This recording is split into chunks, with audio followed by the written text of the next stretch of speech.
আসসালামু আলাইকুম। কেমন আছেন সকলে? আজকে আমি এসেছি দিনাজপুর শিল্প বাণিজ্য মেলায়। মেলায় কি কি আছে সেসব ঘুরে দেখাবো আপনাদের। চলেন তাহলে মেলায় প্রবেশ করি। মেলায় প্রবেশ করতে হলে প্রথমেই টিকিট কাটতে হবে।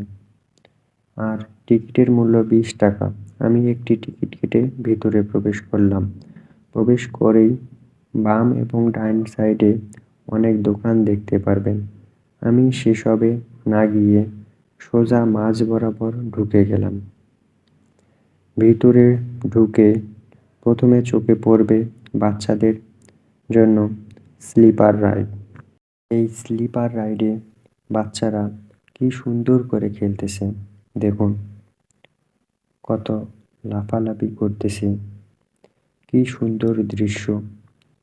বাচ্চারা কত আনন্দময় খেলা খেলতেছে এই স্লিপার রাইডে। এদের দেখে আমারও শৈশবের কথা মনে পড়ে গেল। এই স্লিপারের পাশেই রয়েছে বাচ্চাদের জন্য নৌকা রাইড। অনেকে নৌকা চালাচ্ছেন। এই নৌকা রাইডের পাশেই রয়েছে বাচ্চাদের লাফালাফি করার জন্য একটি রাইড, যেটার নাম আমি জানি না। তারপরেই রয়েছে ট্রেন রাইড। এখানে আপনাদের শক্তি পরীক্ষা করতে পারবেন। তার জন্য গুনতে হবে জনপ্রতি 20 টাকা একবারের জন্য।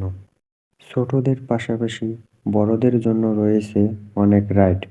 তার মধ্যে নৌকা নাগরদোলা, নৌকাতে অনেকে দোল খাচ্ছে, কিন্তু অনেকেরই ভয় লাগে এই দোল খেতে।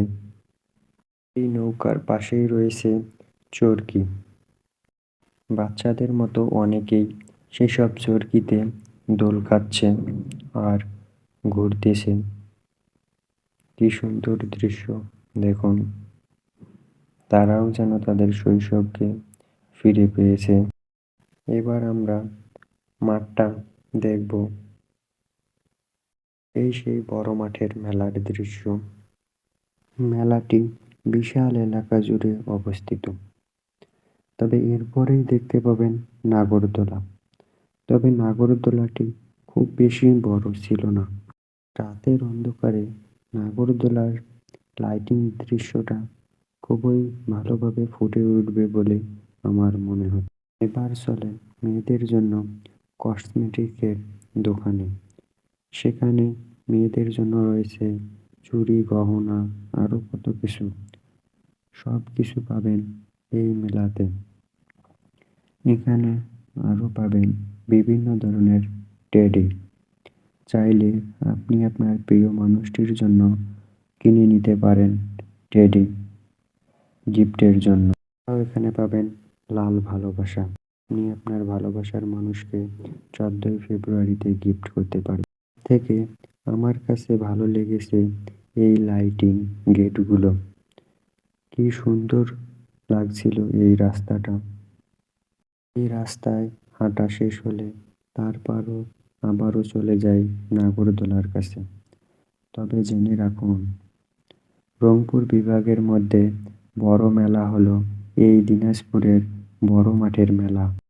নাগরদোলার পরে চলে যাই ঝর্ণার কাছে। ঝর্ণার পানিগুলো খুবই সুন্দর লাগছিল বিভিন্ন ধরনের লাইটিং এর জন্য। কি সুন্দর দেখাচ্ছিল। তার পাশাপাশি টাওয়ারটিও অনেক সুন্দরভাবে সাজিয়েছিল। এত সব দেখা হয়ে গেলে আর দেরি না করে ধীরে ধীরে গেটের সামনে যেতে লাগলাম। তারপর গেটের বাইরে উঠতে লাগলাম। হাঁটতে হাঁটতে গেটের বাইরের দৃশ্য দেখার জন্য গেটের মাঝে গিয়ে দাঁড়ালাম। গেটের মাঝে দাঁড়ানোর পর বাইরের দৃশ্য দেখতেছিলাম। কত সুন্দর লাগছিল বাইরের দৃশ্য, যা বলার মতো ছিল না। গেটের নিচের ঝর্ণাটাও অনেক সুন্দর লাগছিল। গেটটা পুরোপুরি দেখা যাচ্ছে না, তবে বের হয়ে বাইরে থেকে ভালো করে দেখাবো। দেখুন গেটটা কত সুন্দর করে বানিয়েছে এবং লাইটিং করেছে, যা আমার কাছে অনেক সুন্দর লেগেছে। কে কে গিয়েছিলেন দিনাজপুরের মেলায় কমেন্ট করে জানাবেন। আর ভিডিওটি কেমন হয়েছে তাও কমেন্ট করতে ভুলবেন না। ধন্যবাদ।